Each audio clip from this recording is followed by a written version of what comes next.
vamos con más. Le agradecemos a la coordinadora de análisis económico de México, ¿Cómo vamos?, Adriana García, que esté con nosotros esta tarde platicando con los sonorenses. Vamos a hablar de la informalidad laboral. 16 estados están en rojo. Excelente tarde, Adriana, gracias por acompañarnos.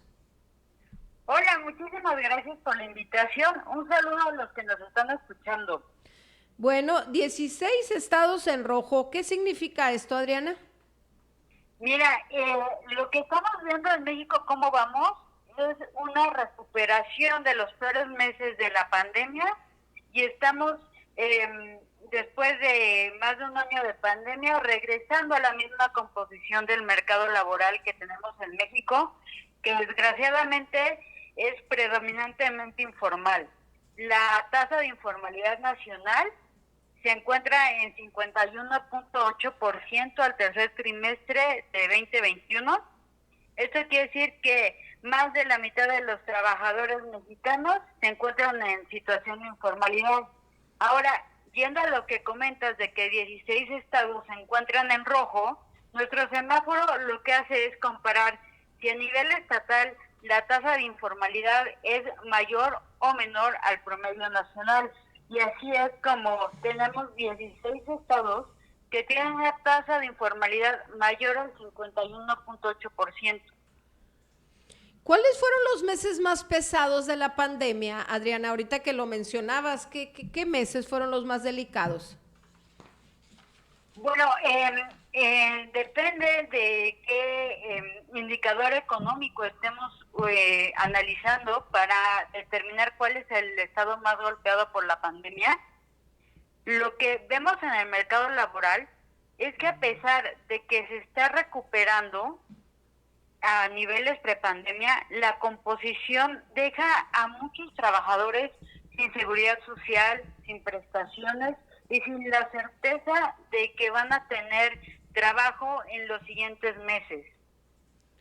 Adriana. Aquí, en particular, los estados del sureste mexicano son los que muestran indicadores más rezagados, ya sea de informalidad o también de pobreza laboral.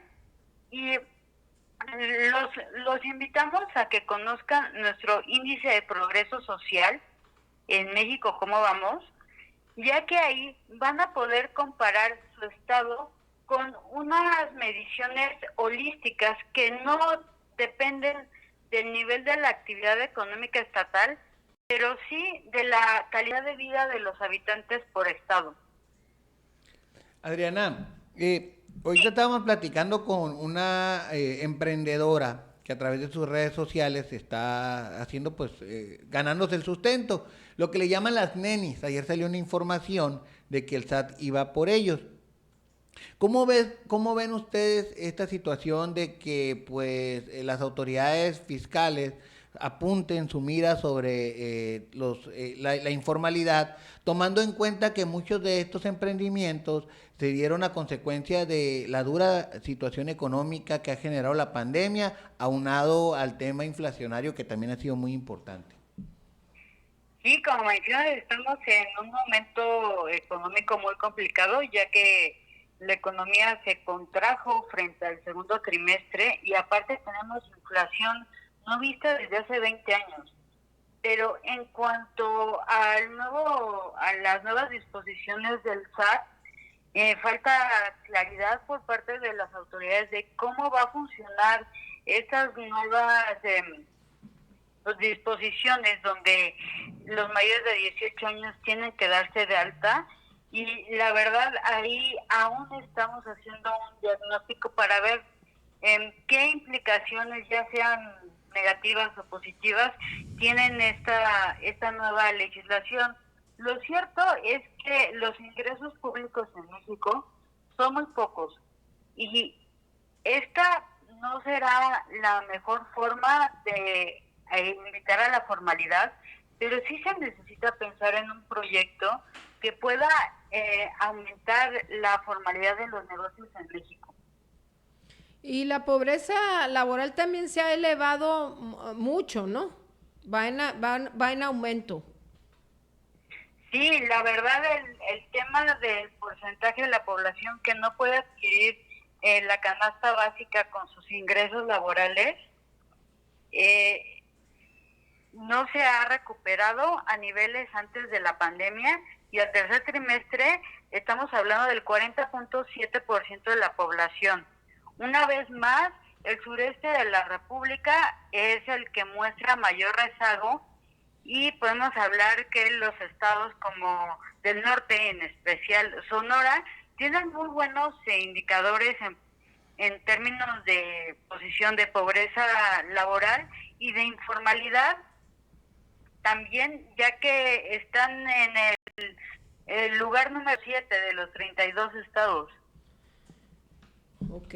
Ok. Y bueno, en el tema de Sonora en específico, ¿cómo podrían ir las cosas en los próximos meses en cuanto al crecimiento de la informalidad? Ahorita se habla, ahorita te comentaba el tema de la inflación.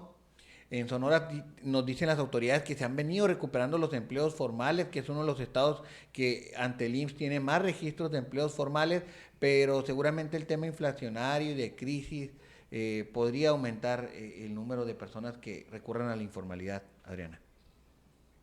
Sí, claro, se necesita pensar en un proyecto integral que pueda ampliar la formalidad, ya que con esto se beneficiaría tanto los ingresos públicos, pero sobre todo las condiciones de vida de los trabajadores, ya que también tenemos un análisis sectorial en México, cómo vamos, donde la brecha de ingresos entre el sector formal e informal es muy amplia, cerca de salarios mayores en 40% en el sector formal. Además de que los trabajadores tienen certidumbre de su futuro, y entonces podemos Prestaciones pensar, y demás, ¿no, Adriana? Que da tranquilidad, ¿no? claro, si no es imposible pensar en adquirir una vivienda cuando no sabes si el Claro, trimestre que entra vas a tener trabajo. así es. Bueno, Adriana, ¿algo más que desees agregar que se nos haya pasado preguntarte y que creas importante?